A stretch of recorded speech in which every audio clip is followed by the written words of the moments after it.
What's going on, everyone, and welcome to another episode of Off Track. I am Lamar Harris 314, and as always, make sure you take a moment to subscribe to the channel so you can be notified about alerts.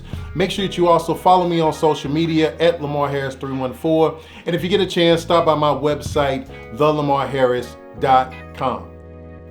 So, if you haven't watched the new episodes of WandaVision, I'm just going to tell you, spoiler alert.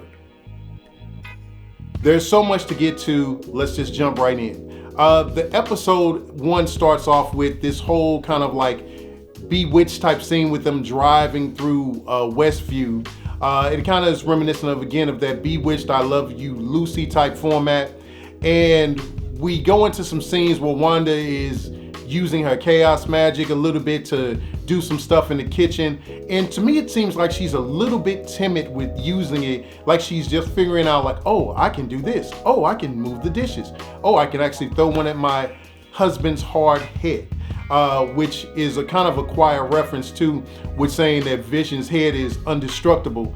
But we do know from Avengers Infinity War technically crushed that theory. We also get into them looking at a lot of different Easter eggs. That was one thing I would say about both of these episodes. They were filled with a lot of Easter eggs. One of the very first Easter eggs that I think that we get is, and it took me a minute to understand this and I had to do a lot of research to figure this out, was if you look at the calendar, August 23rd with the heart shape, which seems to be their symbol. That is actually, I think, a callback to Avengers number 238, which is actually the first time Vision was reactivated after being deactivated in a previous issue. So it's kind of this whole reference of like, oh, we're bringing you back to life a little bit. And we can kind of tell that a little bit in the episode as they kind of go through and kind of ask like, how did we get here? How are we celebrating our anniversary? What is so special about today? Well, this is them bringing that whole reactivation thing. So I think that's what that number 23 means as far as the August date on the calendar. We also get into some Easter eggs with Vision being at work, since he's working at this computer company and he's inputting data, technically outputting data, working, but at the same time of him trying to figure out like, what am I doing here? What do we produce? What do we do? And they always throw these references of him being a computer, which Vision technically is a computer. So that's kind of a cool reference. We also get the introduction of Agnes, their neighbor, and she says something that's kind of interesting with, I'm your neighbor on your right, not yours. So it's kind of a thing like, I'm kind of on your side, but not really on your side. You know, kind of like the right hand that kind of guides you, but not really guiding you. So I thought that was kind of a clever little line that they added in. We also get this commercial too that we see as far as Stark Technologies and them doing the toaster, which is kind of that cool slogan at the end, forget the past, this is your future. That is kind of like a callback to a variety of things dealing with Stark Technologies. And if you think about it, it was technically Tony Stark's weapons that technically kind of caused Wanda and her brother to feel all this destruction and kind of go on this path of volunteering for it to be experimented on. It is also kind of a callback with their restrained relationship with Tony, especially for as like Wanda. She blames Tony Stark for a lot of things.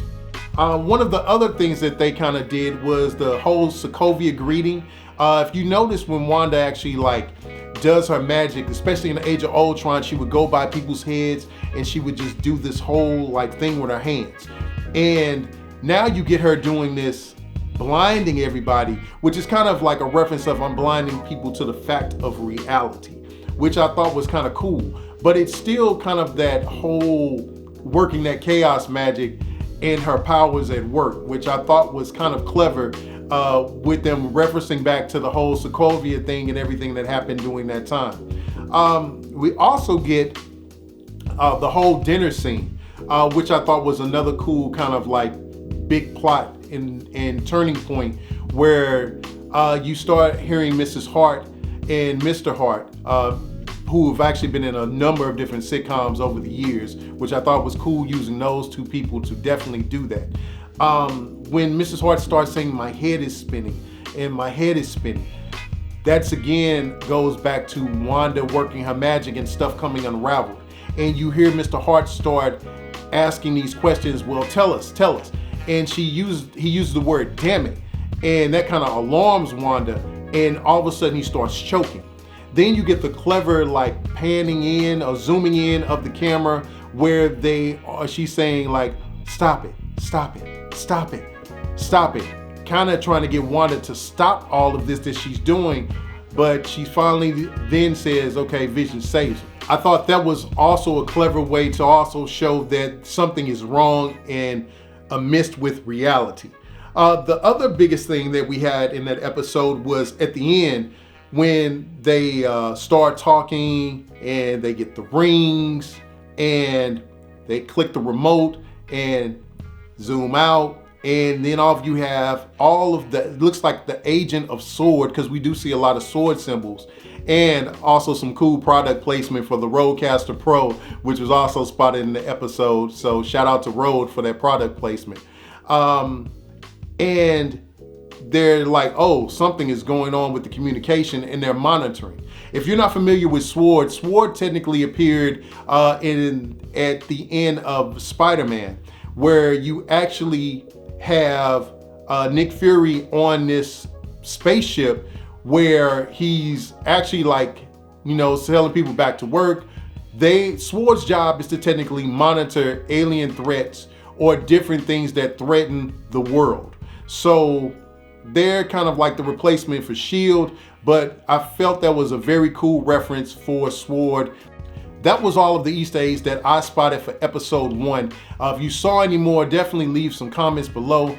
And when we jump into episode 2, we actually have this whole like scene where they start off in the bedroom and they hear this noise and boom, boom, boom, boom, boom, boom.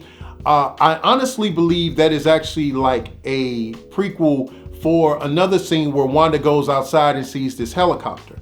And the helicopter actually is painted in, if you look at it closely, it actually has Vision's colors of a little green sword symbol, yellow and red. And you also see later on in another part of the episode where I think that was the Sword helicopter technically trying to break through her reality. And that's what all that noise was. And as the episode goes on, we have Wanda bringing the beds together. And at that point in my time, correct me if I'm maybe wrong, I think under the covers, once they turned those lights off, they just did the do and made some babies. Then we get into the whole like intro trailer where we have them flying in. There's a lot of different references inside of that trailer where we actually have, again, them creating the heart symbol, which is the same way that the Human Torch would normally create the Fantastic Four logo, which I thought was kind of a cool reference. That heart symbol is technically their call sign, which is kind of cool. So we see a lot of different references of that throughout the whole episode. We also get a lot of different references for Vision as he strolls through. You have to kind of like pause the scenes like real slow and run them in slow motion. You'll see a lot of different callbacks to the comics for some of the Vision runs in the comics and little Easter eggs for them throughout that whole little intro. So you've got to be looking for those. We also get another Easter egg inside of the store. We actually get two references. One, if you look in the background and you pause it, you'll see this sign for Auntie A's Kitty Litter, which is definitely a reference for Agatha. And we do know that she does have a black cat in the comics, so that's actually a cool reference.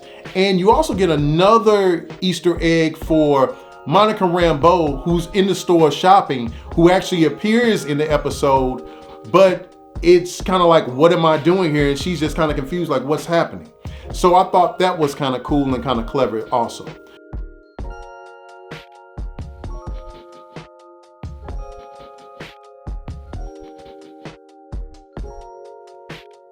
We do have another commercial that did appear in the episode, just like they did back in the 60s, where you have this watch commercial and it's actually a callback to Strucker. And if you're not familiar with who Strucker is, it's actually a callback to Wolfgang von Strucker from the Age of Ultron. He was the one using Loki's scepter to be able to experiment on Wanda and Pietro. So if you actually zoom in a little bit on the watch and you pause the screen, you will see a Hydra symbol and Hydra, and you also see 1000 MB. There's also another reference in that scene to the time that's on the watch of 242, which is actually a reference to Avengers comic number 242, where Vision's body is repaired. So we do see that type of stuff happening in this episode, where Vision is in the scene in the library and his body is technically, mechanics are being clogged up because of the gum he ingests, and we do see Wanda actually repair his body in this episode, which I thought was kind of cool and kind of clever.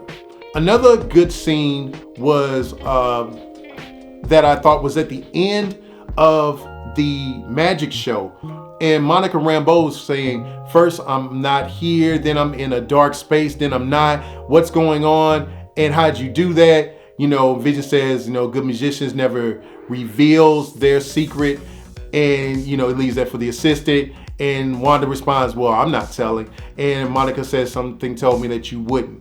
And that's again a callback to this whole, Monica says throughout these episodes, I don't know what I'm doing here. And she doesn't really know how is she getting inside of this reality, not realizing that Wanda is doing and creating all of this stuff, which I thought was cool. Another Easter egg that I do believe, and maybe I'm curious to if we all can debate about this, the beekeeper. When you look at it a little bit more, a lot of the references for people that look like beekeepers actually deal with AIM.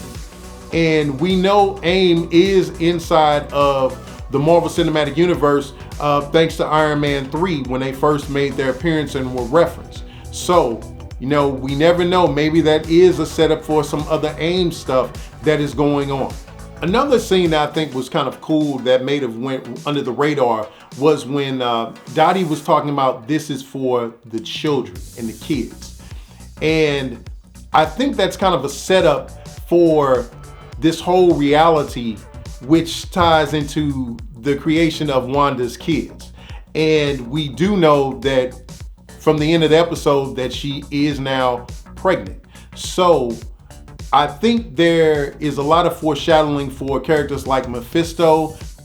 Hopefully we may get some more Easter eggs for Mephisto, or even an appearance of Mephisto in some of the upcoming episodes, because we do know Mephisto is the one pulling the strings behind a lot of these things. Well, that about does it for this episode of Off Track. Again, I'm excited for everything that's going on in the WandaVision series and inside of Disney Plus. We'll just keep on waiting to see what else happens in these episodes, but also know that if you think about it, technically between Disney, Marvel, and the Star Wars franchise, they're actually like dropping new episodes on Disney Plus like technically all year, which is pretty cool. So even during this whole time where we can't get out and go to the movies like we used to, we at least got something to look forward to in Disney Plus. And as always, stay on track by staying off track.